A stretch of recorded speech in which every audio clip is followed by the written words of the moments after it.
Así está. Listo. Listo. Vamos entonces a iniciar nuestro estudio el día de hoy. Hoy vamos a hacer una introducción.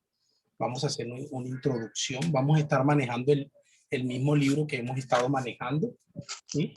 Pero como es costumbre, yo siempre hay ocasiones donde yo comparto algunas diapositivas aparte del material del libro, sí, aparte del material del libro. Hoy voy a compartir algo que no está en el libro y luego vamos a estar intercalando algunas cosas que son diapositivas que voy a compartir y otras también del libro. ¿Okay? Entonces vamos a orar e iniciar el estudio. Ciérrame la puerta, por favor. Vamos a orar e iniciar el estudio. Chao. Chao. Vamos a orar e iniciar el estudio. Correcto, voy a dormir. Señor, gracias. Gracias, Señor, te damos, Dios, por esta noche. Gracias por este espacio que tú permites, Dios, que podamos sacar, Señor, para reflexionar en tu palabra, Señor. Rogamos que tú nos guíes, nos ayudes, pero también pedimos que tú motives el corazón de cada uno de nosotros y de otros hermanos más, Dios, que puedan participar en este estudio bíblico, Señor. Pedimos por Marelvi, Dios, que es muy fiel, Señor, al estudio, pero que por cuestiones de internet de pronto no va a poder participar el día de hoy. Y otros hermanos también, Nora Alba, Judith, que también se conecta, Señor. Pedimos, Dios, que tú le guíes, Señor. En el nombre de Jesús. Amén. Y amén. Sí. Déjenme por acá compartir pantalla, que quiero compartir unas diapositivas con ustedes. Aquí están. Listo. Entonces me dicen si las están viendo. ¿Sí las están viendo? Sí, sí, mi hermano. Listo.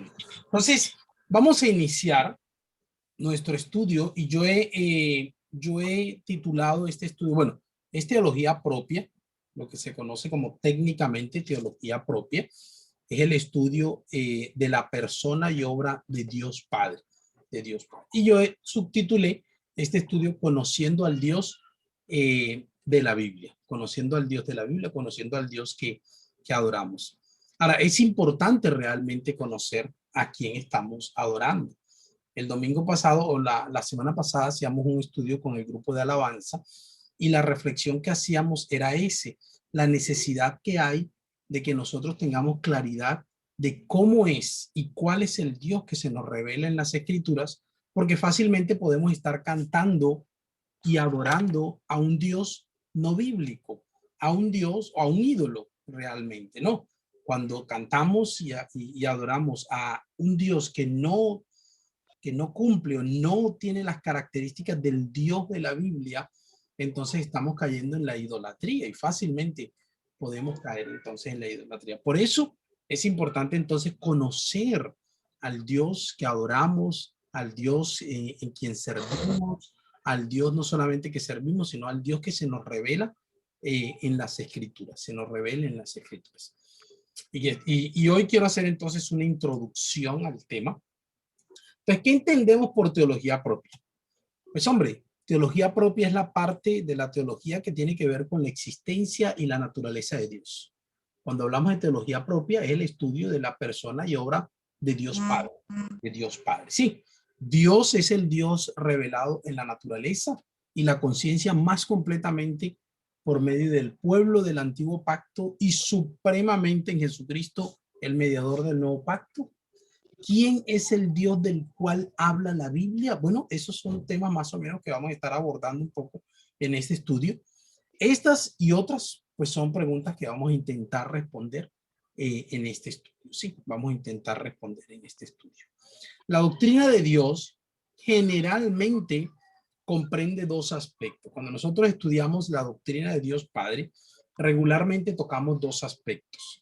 El primer aspecto tiene que ver con los atributos de Dios o las cualidades o las perfecciones de Dios, ¿sí?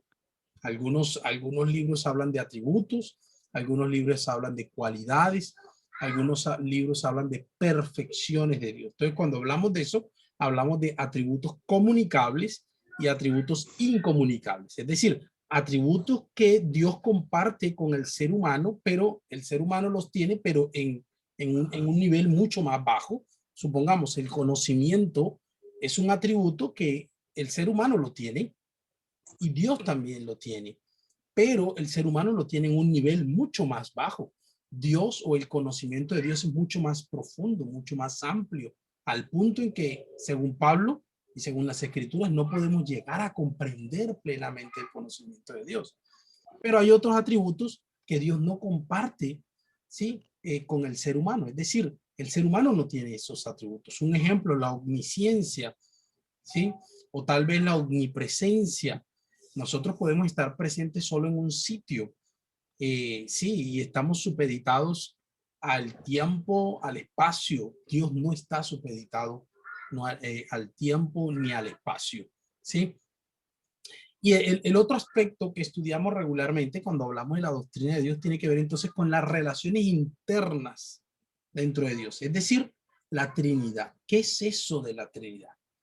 Y aquellos teólogos que se casan o tienen una línea un poco más reformada, entonces agregan un tercer elemento al estudio de la doctrina de Dios, que tiene que ver entonces con los decretos de Dios. Posiblemente vamos a ver si abordamos algunas cositas de eso, de los decretos de Dios. ¿Sí?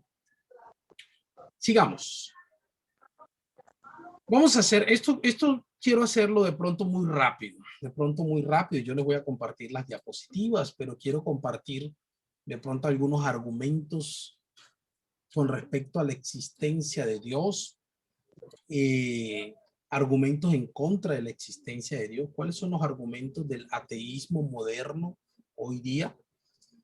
El ateísmo moderno dice que creer en Dios puede explicarse como una objetivación de ideas, deseos, anhelos, necesidades puramente humanas, ¿sí? El ateísmo moderno considera entonces que la creencia en Dios es simplemente el reflejo de nuestros deseos, el reflejo de nuestros complejos, de nuestras necesidades internas. Dios es simplemente un deseo reprimido del ser humano. Eso es lo que dicen algunos ateos hoy día. Otros dicen que creer en Dios es de una manera u otra inconsistente con el método científico. ¿Por qué? Porque a Dios no lo podemos probar en un laboratorio. No podemos probar la existencia de Dios a través de un experimento en un laboratorio. Entonces, a raíz de eso, y desde una perspectiva muy materialista, desde una perspectiva muy naturalista, es decir, solo existe lo que yo puedo tocar, lo que yo puedo ver. Entonces, para estas personas consideran que Dios no existe porque no puede manipularlo en un laboratorio o no pueden aplicarle el método científico. Para otros, creer en Dios generalmente significa entonces que el término Dios carece de un significado claro y unívoco, que puede ser entonces comunicado sin ambigüedad, o que no puede ser comunicado sin ambigüedad. Es decir, para algunos, no creen en Dios porque el concepto y el término Dios es demasiado ambiguo. Creo que el otro día Daniel en una enseñanza mencionaba algo de eso. Yo puedo hablar de Dios y en mi mentalidad estoy pensando en un Dios, pero la otra persona también puede usar el mismo término Dios y estar pensando en otra divinidad. Entonces, el concepto Dios o el término Dios es muy genérico, aplicado realmente a todos los dioses. Pero ¿cómo es el Dios que se nos revela en las escrituras? Bueno, en este estudio vamos a hablar de eso, ¿no? De igual forma, algunos ateos consideran entonces que creer en Dios es irreconciliable con el alcance del sufrimiento humano, sí, y de la intensidad del sufrimiento humano. El famoso argumento de algunos ateos: si Dios existe, ¿por qué entonces existen las guerras? ¿Por qué el hambre? ¿Por qué los niños mueren? ¿Por qué las personas inocentes les da cáncer? ¿Por qué el sufrimiento? Entonces, para algunos, la evidencia y la existencia del sufrimiento es una evidencia de la no existencia de Dios, ¿sí? Otros dicen que creer en la soberanía de Dios entonces es inconsistente con el reconocimiento del mérito, de la libertad, de la plena responsabilidad humana, ¿sí?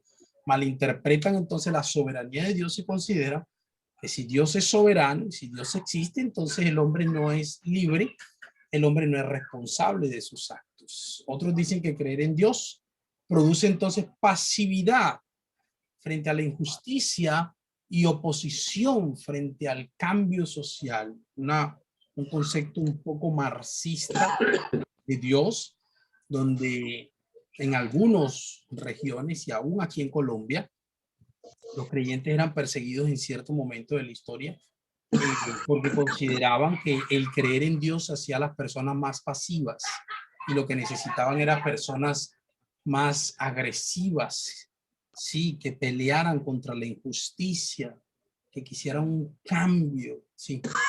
Creer en Dios parece entonces imposible, pues muchas personas hoy que están seriamente comprometidas con los valores humanos más elevados no tienen conciencia personal alguna de Dios. Eso es lo que dicen algunos ateos. Sí.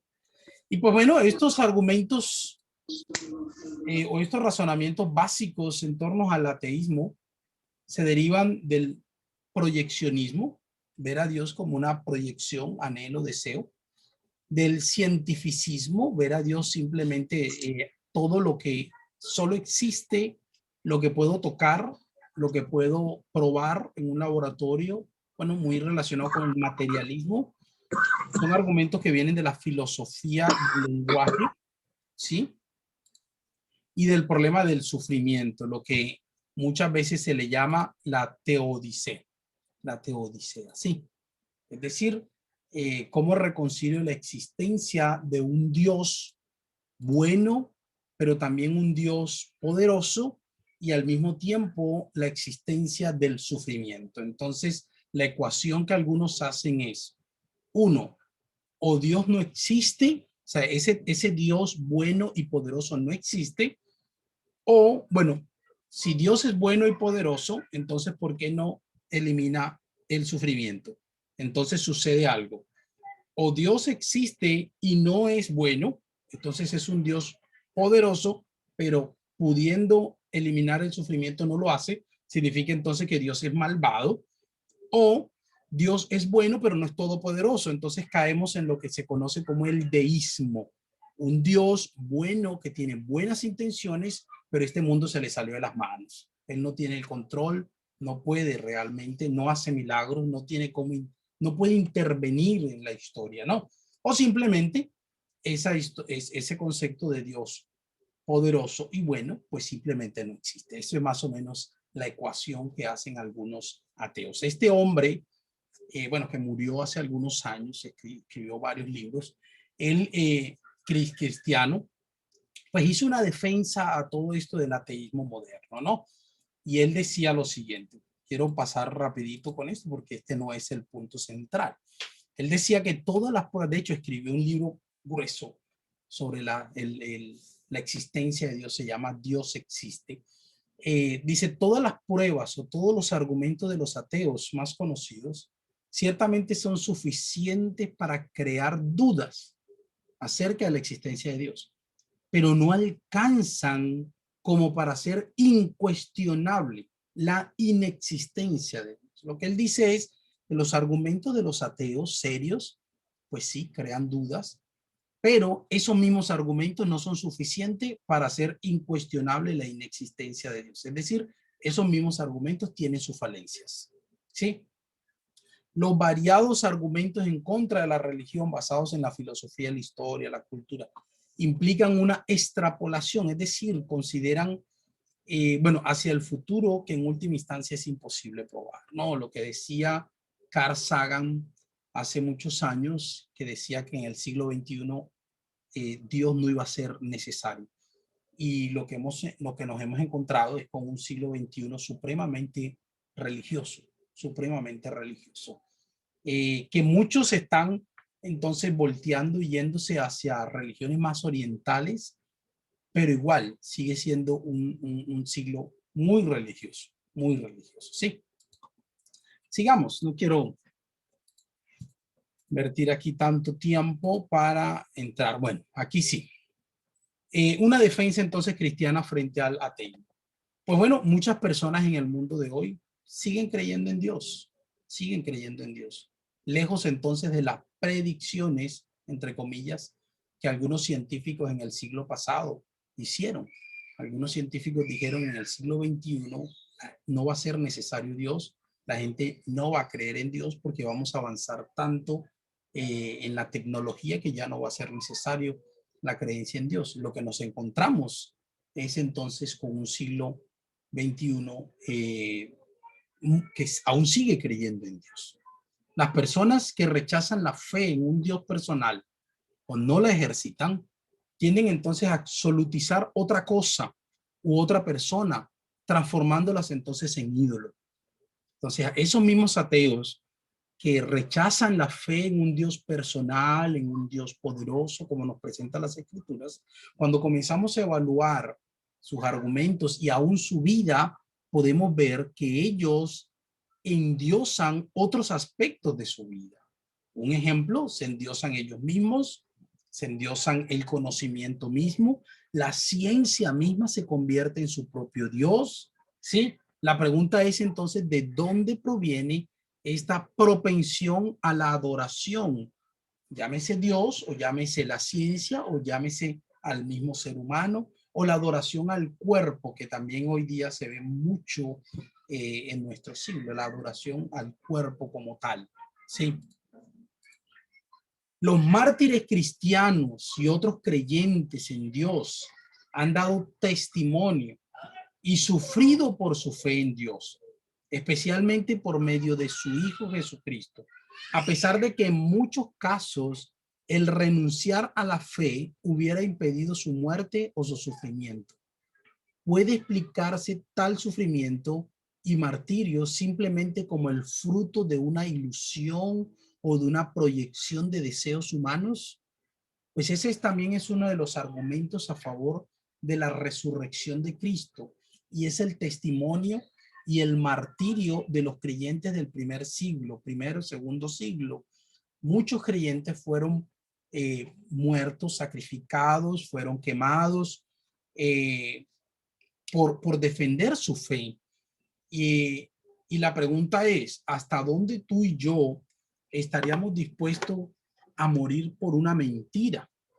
Sí, muchos creyentes solo debían negarse, sí, y negar que Cristo había resucitado y que Cristo era Dios, y de esa manera ya no los iban a matar.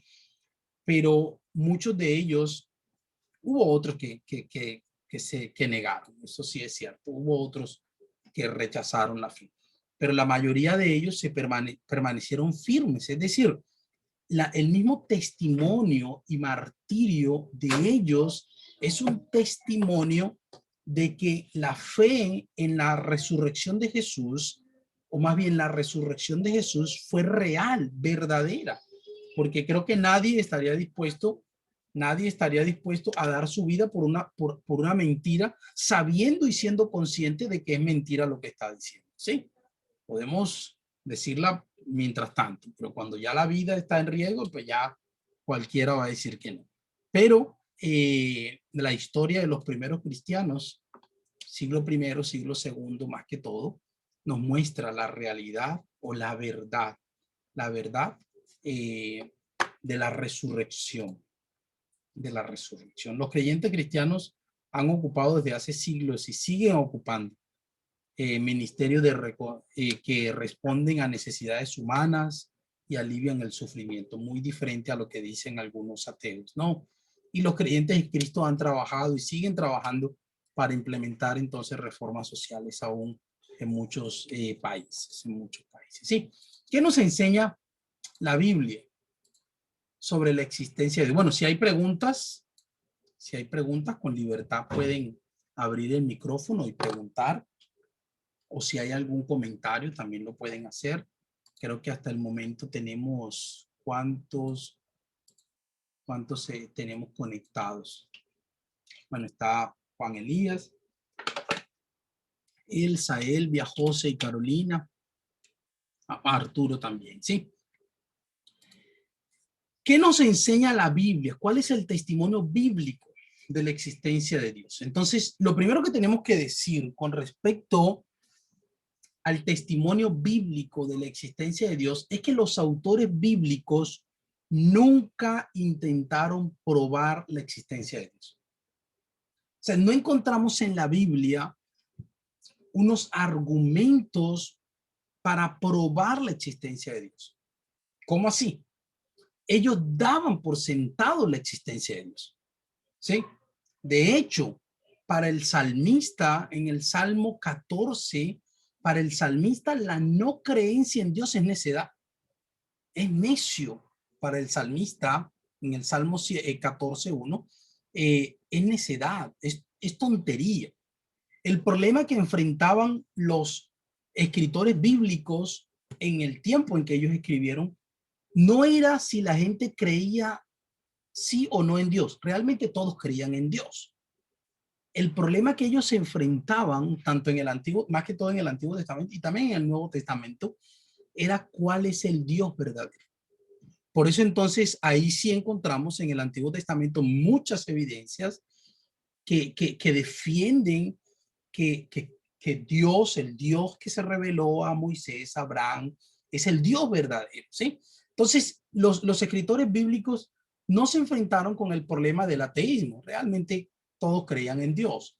El problema que ellos enfrentaron fue cuál es el Dios verdadero, si es Baal, si es Acera, si es Yahvé, cuál es el Dios verdadero. Por eso encontramos en el Antiguo Testamento mucha más evidencias y argumentos a favor de. Sí, el problema no era si Dios existía, sino cuál es el Dios verdadero. El salmista rechazó la negación de la existencia de Dios. El Salmo 14:1, el Salmo 14:1 nos dice, bueno, un texto que no, muchos de nosotros lo conocemos. El Salmo 14:1 dice, el necio dice en su corazón, no hay Dios. Es decir, para el salmista, el no creer en la existencia de Dios es una tontería, es una necedad. Y el Salmo 53:1 también nos da la misma idea. 53:1 también nos da la misma idea. Dice el necio en su corazón, no hay Dios, no hay Dios, ¿sí? Entonces, ¿qué más nos enseña las escrituras sobre la existencia de Dios? Pues hombre, según el autor de la epístola a los Hebreos, la fe en la existencia de Dios es esencial para poder tener una relación correcta con Él. Dice Hebreos 11:3, es necesario que todo aquel que se acerca a Dios crea que Él es, crea que Él existe. Y según el texto bíblico, Dios ha dejado sus huellas de su existencia en la misma naturaleza. Miren cómo dice el Salmo. Bueno, vamos a pedirle por aquí a algunos que están, si nos pueden ayudar leyendo. Mi hermana Elsa, ¿sí está Elsa por acá? Si nos puede ayudar Sí, leyendo. señor, sí, señor. Salmo Sí. 19 del 1 al 3. Salmo 19 del 1 al 3. Y Arturo, bueno, Arturo hijo, si nos puede ayudar con Romanos 1:20. Con Romanos 1:20, ¿sí? Salmo 19 del 1 al 3. Miren cómo dice el Salmo 19 Dice, del 1 al 3. los cielos proclaman la gloria de Dios y el firmamento despliega la grandeza de sus manos. Día tras día no cesan de hablar, noche tras noche lo dan a conocer. Hablan sin sonidos ni palabras, su voz jamás se oye. Hasta ahí, hasta ahí. Lo que nos está diciendo el salmista, bueno, en la versión que yo tengo aquí, la Reina Valera dice, los cielos cuentan la gloria de Dios y el firmamento anuncia la obra de sus manos. Es decir, para el salmista, en la creación Dios ha dejado sus huellas. Es decir, a través de la creación podemos conocer algo de Dios. Y eso lo vamos a ver la próxima semana cuando estudiemos la revelación de Dios. A través de la creación podemos conocer algo de Dios. ¿Cómo dice Romanos 1:20?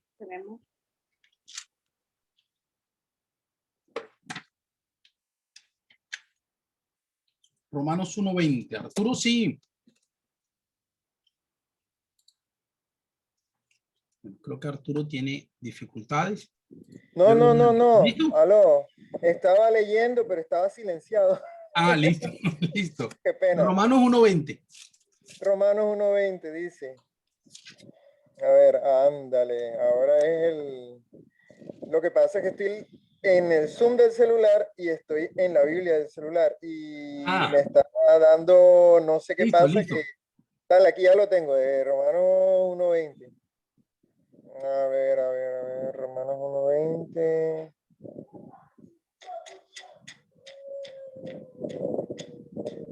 Romanos 1:20. Qué pena, lo tenía listo, pero apenas me salí de la Biblia se me blanqueó. Bueno, dice, pues lo invisible de Dios se puede llegar a conocer si se reflexiona en lo que Él ha hecho. En efecto, desde que el mundo fue creado, claramente se ha podido ver que Él es Dios y que su poder nunca tendrá fin. Por eso los malvados no tienen disculpa. Esta es Exacto. la Dios habla hoy. Dios habló y la Reina Valera dice lo invisible de él, su eterno poder y su deidad se hacen claramente visibles. Qué interesante allá, como dice, si reflexionamos sobre, es decir, si nos ponemos a reflexionar sobre la creación y comenzamos a ver o sea, lo coordinado, la hermosura de la creación, tenemos que llegar a la conclusión de que esto no salió del azar. Esto lo tuvo que haber diseñado una mente prodigiosa, o sea, una inteligencia, llamémosle superior, sí, a nosotros. Entonces, eso es más o menos lo que está diciendo allí Pablo. Lo que Pablo está diciendo es, a través de la creación podemos conocer lo invisible de Dios, podemos conocer su eternidad. Dios es un Dios eterno. Podemos conocer su poder, su deidad, ¿sí? Es decir, a través de la creación podemos conocer algo de Dios, que eso lo vamos a ver la próxima semana cuando hablemos de la revelación, revelación natural, revelación especial en Cristo, en la historia y en la palabra de Dios. Cómo Dios se revela en las escrituras, ¿sí? Significa entonces que según el texto bíblico, Dios ha dejado sus huellas en la naturaleza y a través de la naturaleza podemos conocer, y hago énfasis en eso, podemos conocer algo de Dios, ¿sí? Arturo levantó la mano. Sí, pastor, allí en la página, en el chat de WhatsApp, Ah, les dejé una lista de miren ahí, científicos para abrirlo. creacionistas, una lista de científicos creacionistas. O sea, ya la tendencia hoy en día no es, o sea, científicamente hablando, ya pues teniendo en cuenta la matemática, teniendo en cuenta, o sea, las leyes de la probabilidad, teniendo en Sí, cuenta las leyes de la termodinámica, que son leyes, no teorías, sí, sino leyes. Muchos científicos están hablando ya no de evolución, o sea, en los colegios se sigue enseñando, pero sabemos que los colegios siempre están muy por detrás y el conocimiento del vulgo, del pueblo, siempre está muy por detrás del conocimiento científico de primera, ¿sí? Mientras que se está hablando del quantum, nosotros todavía estamos viendo y hablando de átomos, y eso de los átomos es viejísimo realmente, ¿sí? Estamos hablando de lo atómico. Entonces ya los científicos hace años que descubrieron que habían partículas mucho más pequeñas, muchísimo más pequeñas que el átomo. Y así sí. también pasa con el creacionismo. Esta lista de científicos no son cristianos necesariamente, pero son científicos que saben y han llegado a la conclusión de que realmente es imposible que hayamos surgido del azar, hayamos surgido de la evolución. Sí, o sea, hay un diseño, o sea, fuimos diseñados.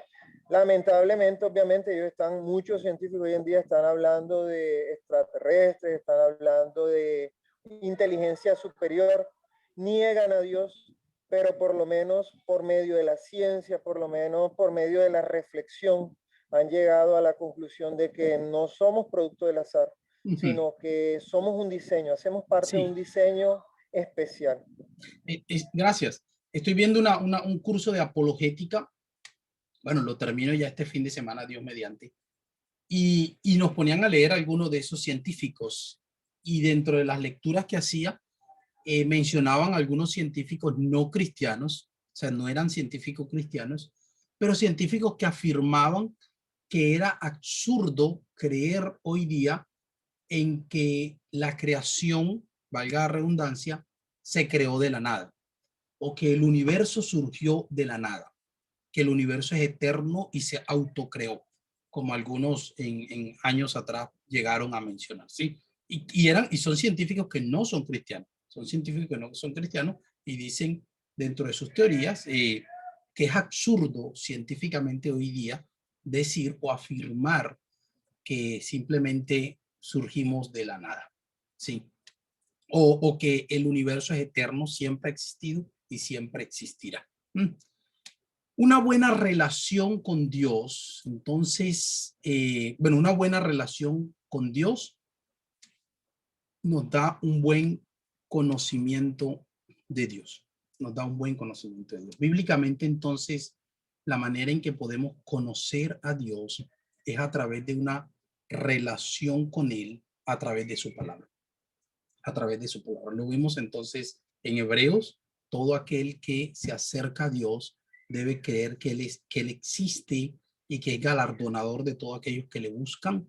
Pero también vemos entonces que en la creación Dios ha dejado sus huellas, sus huellas. Es como cuando tú vas por una playa, sí, no sé, limpia, y tú ves unas huellas de un animal, tú dirías, bueno, no sé qué animal es, pero por aquí pasó alguien, ¿sí? Bueno, más o menos eso es lo que encontramos también en la creación. A través de la creación no podemos conocer el Dios que creó todo, pero sí podemos conocer que hubo un Dios que creó todo, que hubo un gran arquitecto, como algunos dicen, hubo una mente prodigiosa, sobrenatural, un gran diseñador, valga la redundancia, que diseñó todo esto, ¿sí? Por eso entonces se le llama, bueno, la próxima semana voy a profundizar, pero menciono algo aquí. Por eso entonces se le llama a esta revelación una revelación general. Sí, una revelación general. No podemos llegar a conocer ni ser salvos a través de esta revelación, pero sí podemos conocer que existe un Dios. Por eso Romanos dice, desde la creación del mundo y se puede discernir por medio de las cosas hechas. Por lo tanto, no tienen excusa, porque si no conocieron a Cristo, Dios se le dio a conocer a través de la creación, a través de la creación. De igual forma, hay algunos conceptos que han surgido de Dios. ¿Qué conceptos encontramos hoy día en la sociedad, en nuestra cultura con respecto a Dios? ¿Qué entiende el hombre por el vocablo Dios?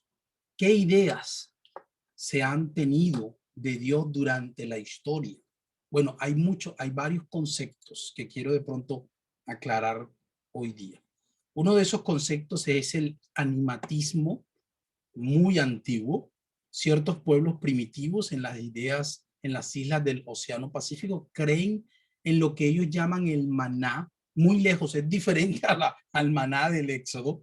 Según ellos, es una fuerza poderosa que aunque no se ve, se manifiesta o manifiesta su poder en el mundo físico de una manera misteriosa en ciertos objetos, dándole a estos objetos un poder inusual, muy relacionado con el chamanismo, que los amuletos que tenían cierto poder, que si yo los cargo, entonces me cuidaban, me guardaban. Hoy día, muchas personas todavía creen en esto y lastimosamente muchos creyentes en ocasiones, sin saber, caen en estos errores. Otro es el animismo, muy relacionado a lo anterior, que consiste en creer que todos los objetos de la naturaleza, los árboles, los animales, los ríos, los cerros, los astros y aún hasta las piedras tienen su propio espíritu, el espíritu de la creación, la energía de la creación, la fuerza está contigo. ¿Se acuerdan Star Wars? Bueno, detrás de todo eso hay una filosofía más animista, panteísta en realidad. Deben ser adorados entonces para que no dañen entonces a los hombres. No, eso es más o menos el animismo. El animismo también hoy día se ve cuando creemos que en ciertos objetos habitan o en ciertos lugares habitan espíritus. Entonces, hoy día escuchamos la casa embrujada, escuchamos el árbol embrujado, no pases por allí porque allí te asustan. Sí, entonces eso es animismo, eso es animismo y lastimosamente hoy día aún hasta creyentes tienden a ser muy animistas, muy animistas. Ejemplo, el creyente que cree, que lo he visto muchas veces, que el pañuelo del pastor que se seca el sudor, entonces eso sana, y lo colocan allí, se lo colocan en el pecho, algunos enfermos, entonces porque eso sana. Es decir, hay un poder especial en ese pañuelo. Eso se llama animismo, realmente, ¿no? Eso se llama animismo. El politeísmo, la creencia en muchos dioses. Una religión politeísta, pues es el hinduismo. El hinduismo es una religión sumamente politeísta y algunos hablan de más de 3 millones de dioses, aunque se habla de 3 dioses principales, pero realmente ellos tienen muchos dioses. Y dentro de las sectas hoy día, los mormones son politeístas, porque los mormones consideran que los seres humanos somos dioses, solo que no sabemos de nuestra, o no somos conscientes de nuestra divinidad, ¿sí?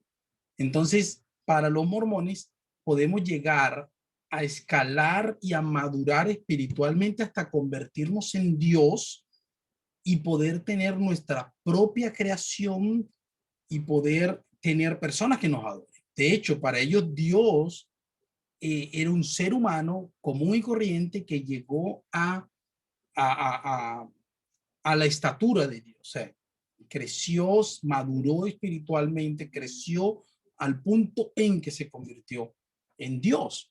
¿Sí? En Dios. Entonces, bueno, yo personalmente no considero los mormones cristianos. Para mí es una secta. Para mí es una secta, ¿no? El enoteísmo, es una variante del politeísmo, simplemente que el enoteísmo considera que hay muchos dioses, pero dentro de esos dioses hay uno que es más poderoso. La mitología griega era sumamente enoteísta, más que politeísta, enoteísta, porque consideraban que había muchos dioses, pero hay uno que es el más grande, hay uno que es el más poderoso. ¿Mm? Y debemos también tener cuidado porque en ocasiones esa filosofía a veces se mete también en las iglesias, ¿no? Sin querer, estamos enseñando algo que no es cierto. Estamos presentando a Dios como el Dios entre los dioses. Pues la Biblia no me presenta a Dios entre los dioses. La Biblia a mí me presenta que hay un solo Dios. Sí. O sea, no hay muchos dioses. Y Dios es el más grande. No, no, no. Hay un solo Dios. Hay un solo Dios. Deuteronomio 6 es claro allí en ese punto, ¿no? El dualismo, muy fuerte en el cristianismo hoy día. Un concepto muy oriental de Dios o de la divinidad, es la creencia entonces de que existen dos fuerzas, el bien y el mal, y en la existencia se necesita la existencia de esas dos fuerzas para equilibrar las cosas. Sí, es otra variante del politeísmo, pero se limita a dos dioses o dos fuerzas que se oponen entre sí, tales como el bien y el mal. Y dentro del cristianismo, muchas veces se predica la guerra espiritual y tiene como fundamento un dualismo. Es decir, algunos creyentes enseñan y ven a Satanás y a Dios como la guerra espiritual, como algo así. Es decir, chao, mija, hasta mañana. Sí, sí.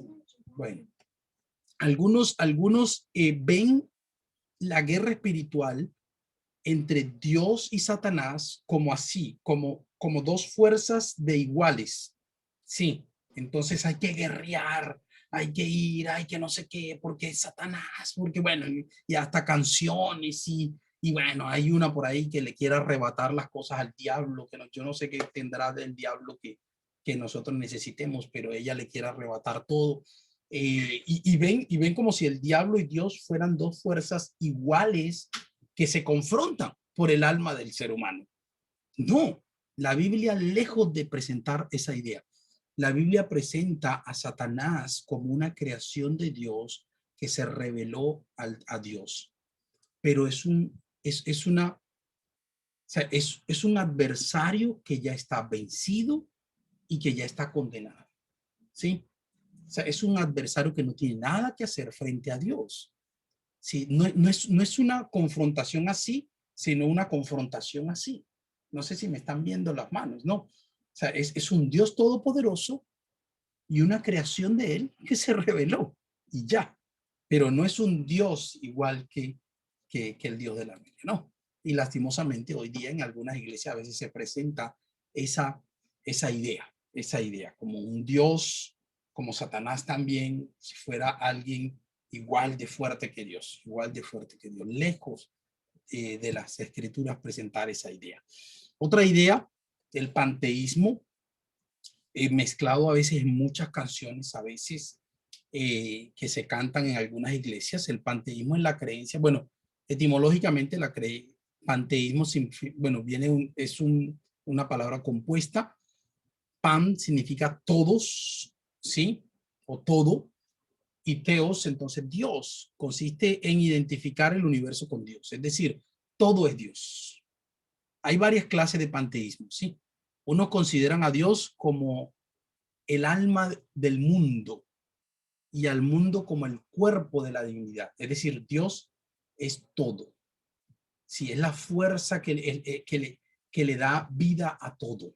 Sí, está allí. No lo vemos, pero allí está. Y por él vivimos. Y hasta podemos usar textos bíblicos.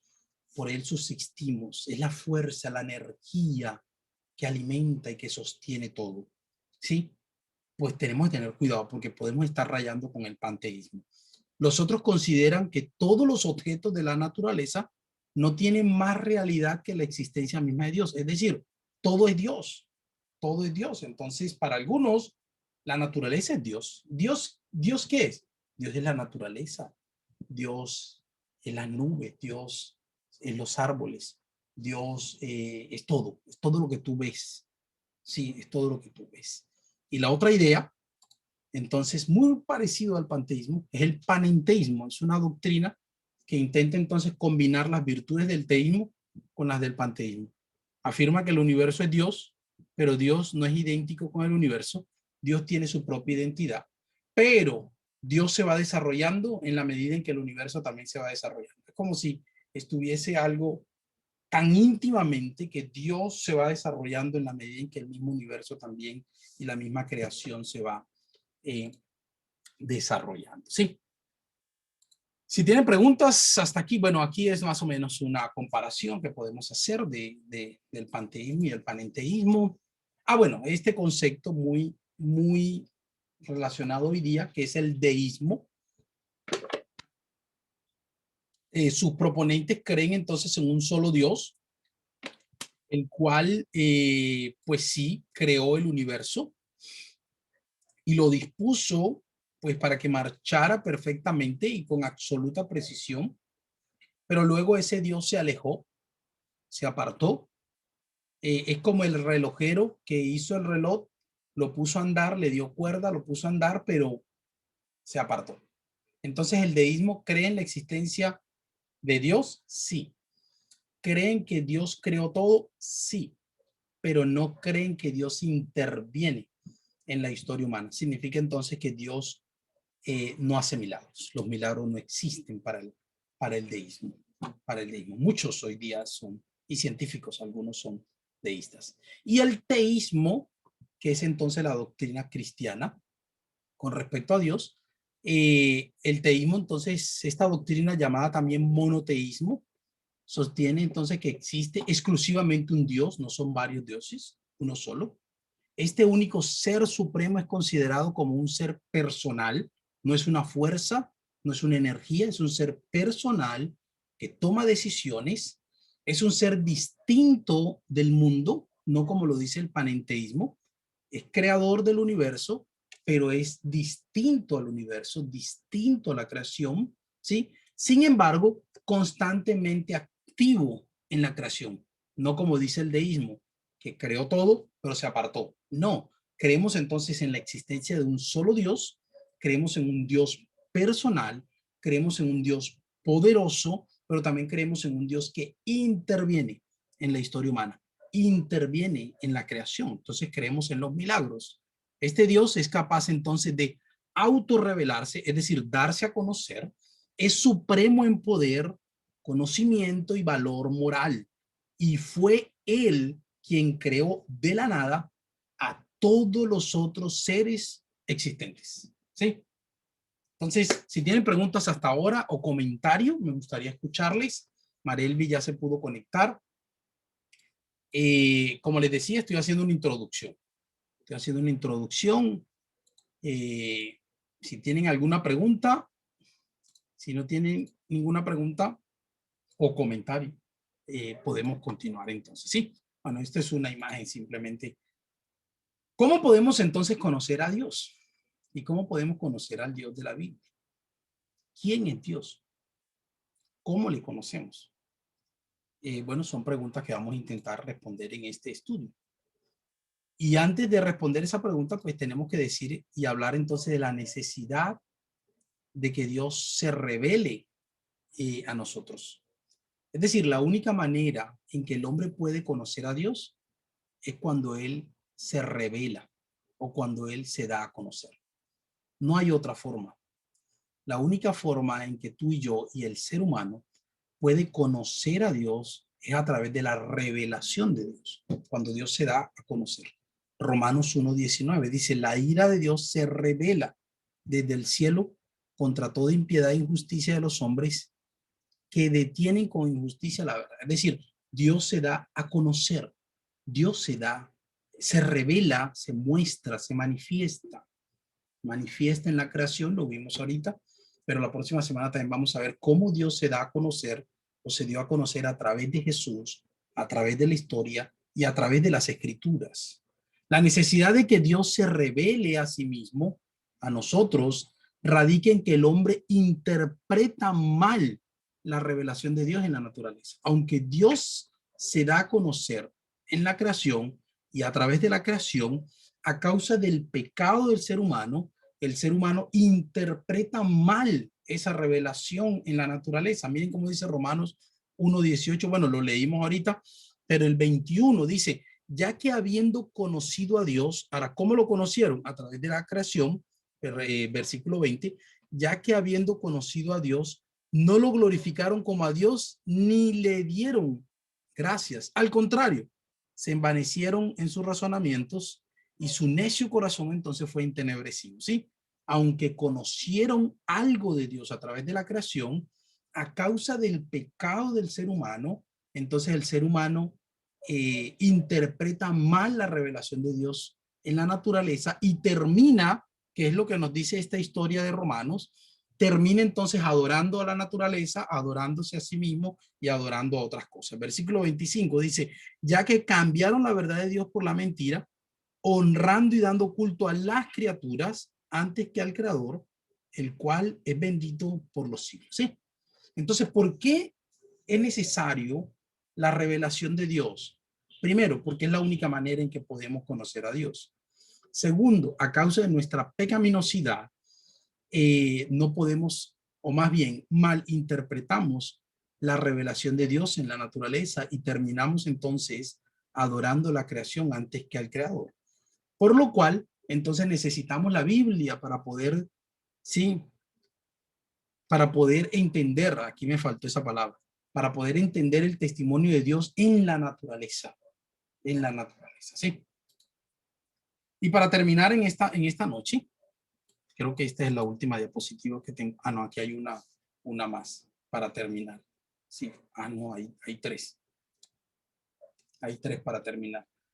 Lo segundo que quiero mencionar entonces es que nunca, aunque Dios se da a conocer en la creación, nunca, y Dios se da a conocer a través de las escrituras también y en Jesucristo, nunca podremos entender completamente a Dios. ¿Por qué?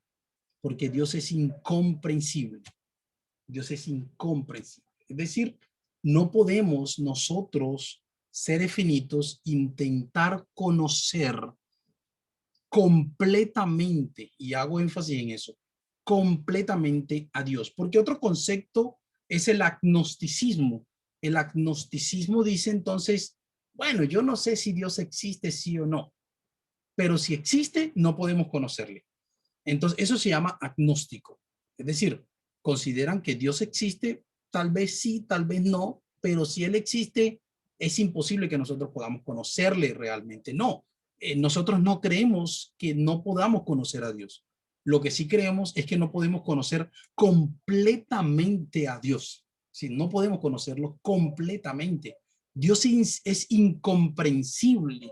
Y cuando digo incomprensible, lo estoy usando en el término, la manera antigua de entender el término, es decir, que no se puede entender completamente. No es que no podemos comprender nada de él, completamente no podemos entenderlo. Es decir, no podemos comprender completamente su grandeza. Miren cómo dice el Salmo 145:3. Mi hermana Marelvis, que ya llegó. Salmo 145:3, ¿cómo dice? Bueno, ¿quién más por aquí? Bueno, que puedan usar el micrófono, porque hay varios que... Mi hermana Nelly, si me puede leer el Salmo 147:5. Hermano, puedo leer el que sigue. Listo, listo, Juan Elías. Salmo 139, versículo 6 y versículo 7. Y luego, primero los Corintios 2:11. ¿Quién más está por acá? Bueno, no sé si Arturo, pero Arturo o papá, si puede leer primero los Corintios 2:10 al 12. ¿Sí? Listo. Listo. Entonces, vamos, leamos Salmos La empresa Aire 145. informó además que la reparación total del daño. Bueno, Salmo 145:3. Grande es Jehová y digno de suprema alabanza, y su grandeza es inescrutable. Miren cómo dice. Su grandeza es ¿qué? Inescrutable. No podemos pretender comprender, ojo, plenamente la grandeza de Dios. No podemos. No podemos comprender el entendimiento de Dios plenamente, plenamente, ¿sí? Salmo 147:5, ¿cómo dice?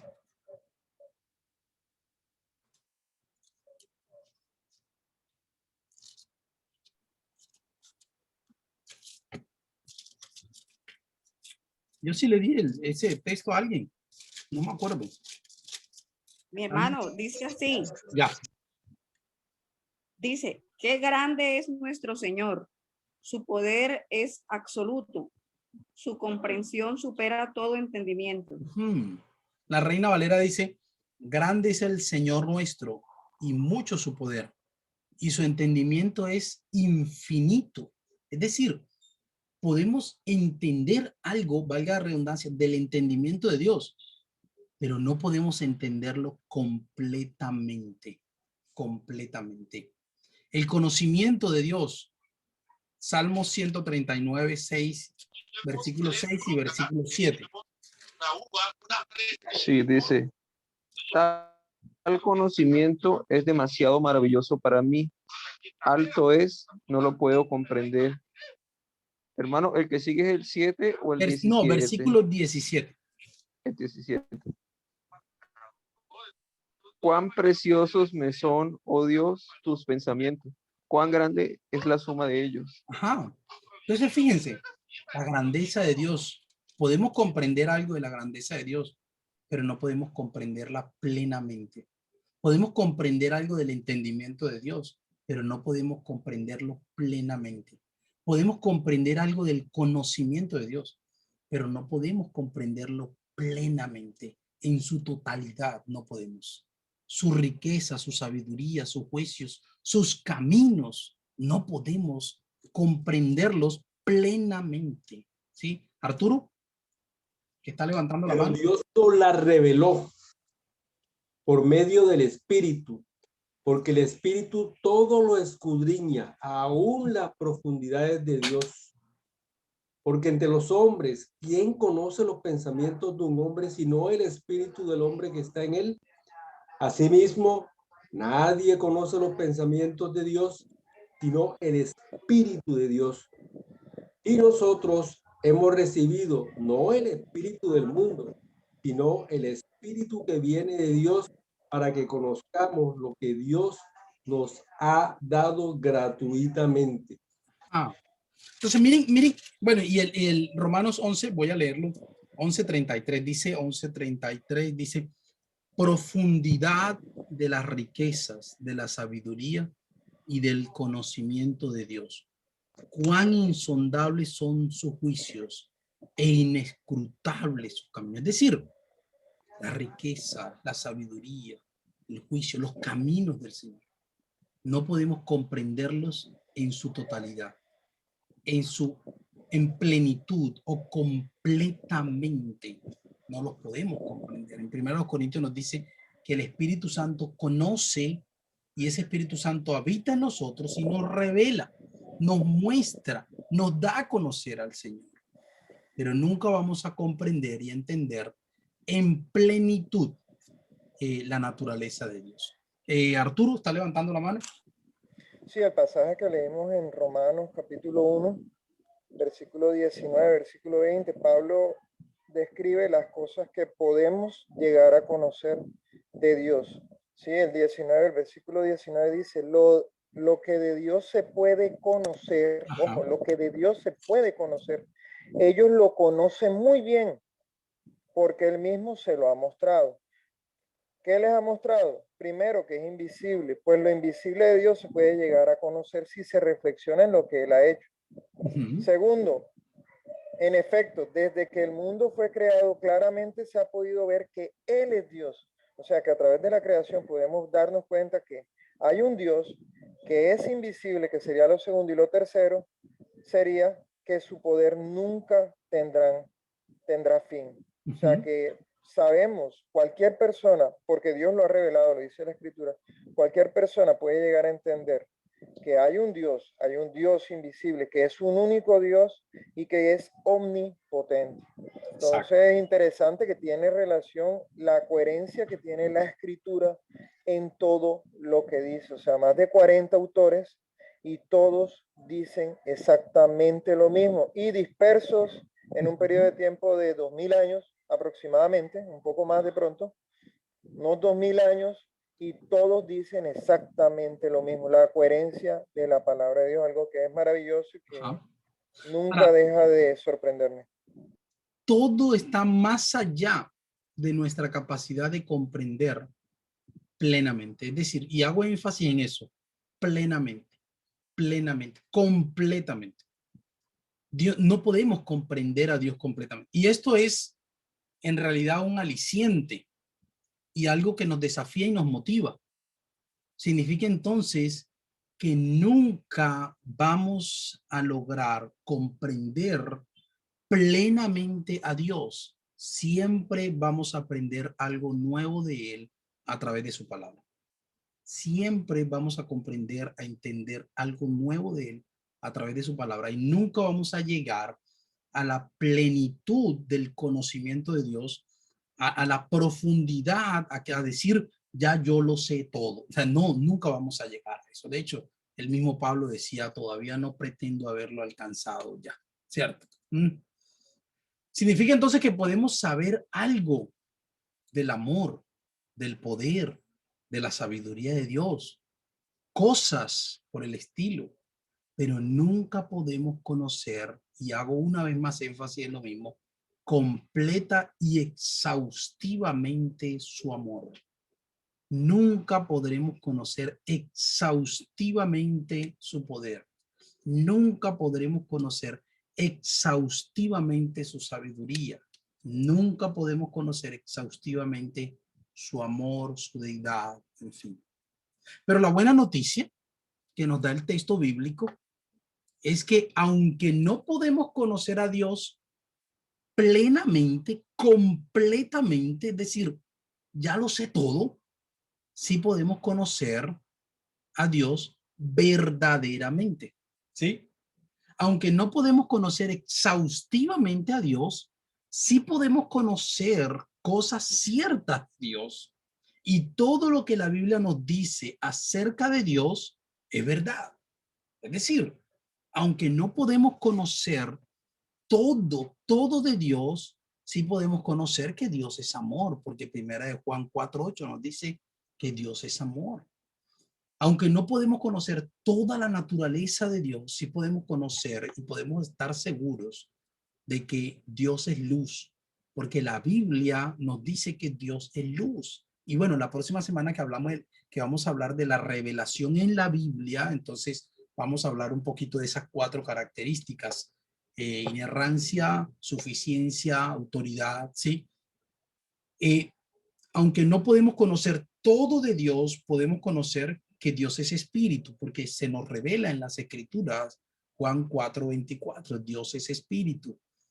Aunque no podemos conocer todos los juicios de Dios, todos los caminos de Dios, toda la sabiduría de Dios, sí podemos conocer que Dios es justo y podemos estar seguros de que ese conocimiento es verdadero, no por nuestras emociones y no por nuestro conocimiento en sí, sino porque nos lo revela a través de la palabra de Dios.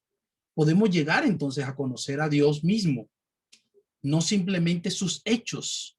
A Dios mismo podemos llegar a conocerlos. Y ese texto sí lo quiero leer, Jeremías 9, 23 al 24. Entonces, aunque el texto y las escrituras nos dicen que Dios es incomprensible en el sentido de que no podemos conocerlo plenamente, las escrituras también nos dicen que sí podemos conocerlo verdaderamente. Podemos estar seguros que lo que nos revela las escrituras de Dios es verdad. Jeremías 9, 23 al 24. Jeremías 9, 23 al 24. Dice, así ha dicho Jehová, no se alabe el sabio en su sabiduría, ni en su valentía se alabe el valiente, ni el rico se alabe en sus riquezas, mas alábese, en esto el que haya de alabarse, en entender y conocerme. Es decir, podemos entender a Dios, podemos conocer a Dios. Sí, dice que yo soy Jehová, que hago misericordia, juicio, justicia en la tierra, porque estas cosas me agradan, dice Jehová. Entonces, aunque no podemos conocer plenamente en su totalidad a Dios, el texto bíblico sí nos dice que podemos entenderle, podemos conocer a él, podemos conocer su misericordia, podemos conocer sus juicios, podemos conocer su justicia. ¿Sí? Tenemos conocimiento verdadero de Dios en la Biblia, aunque no tenemos conocimiento exhaustivo. ¿Sí? Es decir, no podemos llegar a pretender que conocemos exhaustivamente a Dios y decir, ya lo sé todo. No, pero sí podemos tener la seguridad que lo que Dios nos revela en su palabra sobre él es verdadero. Es verdadero, ¿sí? Y bueno, hasta ahí vamos a dejar hoy porque este tema es más largo y no nos alcanza el tiempo, ¿sí? Alguien había abierto el micrófono, me pareció que alguien había abierto el micrófono. Yo lo tengo abierto, hermano. Listo, mi hermano. No, solamente para hacer un comentario que la palabra de Dios es clarísima. Deuteronomio 29, 29 dice que las cosas secretas pertenecen al Señor nuestro Dios, pero las cosas reveladas nos pertenecen a nosotros y a nuestros hijos para siempre, a fin de que guardemos todas las palabras de esta ley. Mire, las cosas reveladas las tenemos en la mano, hermano. Esta palabra de Dios que tenemos aquí en la mano, las cosas reveladas. Y nosotros tenemos el intérprete de estas cosas reveladas, que es el Espíritu Santo. Exacto. Entonces tenemos la oportunidad de conocer lo que Dios permite que nosotros conozcamos. Y con eso creo que es suficiente para nosotros en este mundo. Uh-huh. Bueno, eso es cierto. Y cuando hablamos de la Biblia, entonces tenemos que decir que no es una revelación exhaustiva. Es decir, no todo está allí.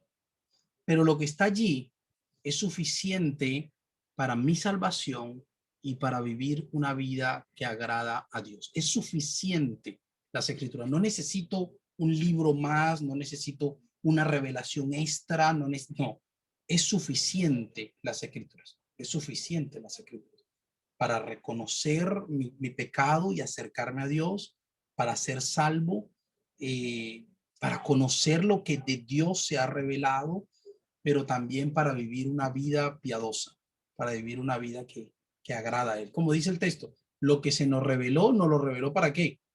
Para que lo obedezcamos, para que lo obedezcamos. ¿Sí? ¿Algún otro comentario o pregunta también? Bueno, está Marelvis, por acá está Wilmer, de Yanira. Bueno, sé que algunos me dijeron que no podían, que estaban escuchando solamente, pero que no podían usar el micrófono. Entonces, si hay algún otro comentario. Si no hay, entonces para la próxima semana vamos entonces a abordar el tema de la revelación de Dios. ¿Cómo Dios se revela?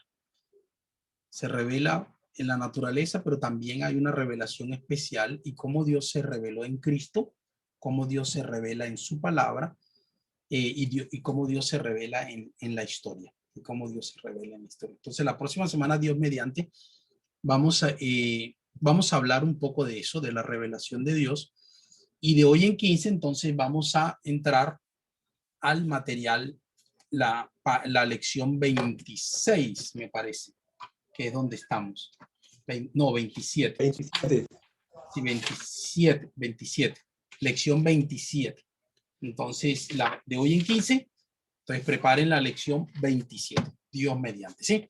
Dios mediante. Oramos, son las 8:10 y la idea siempre es terminar más o menos a esta hora, 8:10. Qué bueno que hoy se conectó, bueno, Juan Elías, Elsa, mi hermana Nelly, Elvia desde Bogotá, de Yanira, Wilmer, bueno, Marelvis siempre muy, muy fiel. Qué bueno, Marelvis. Los que no vieron la primera, bueno, es Marelvis. Si no viste la primera parte, yo ya la grabé, entonces la voy a montar en YouTube para que puedas ver la primera parte, porque yo sé que estaba sin internet. Entonces, oramos voluntariamente a alguien que desee orar para terminar.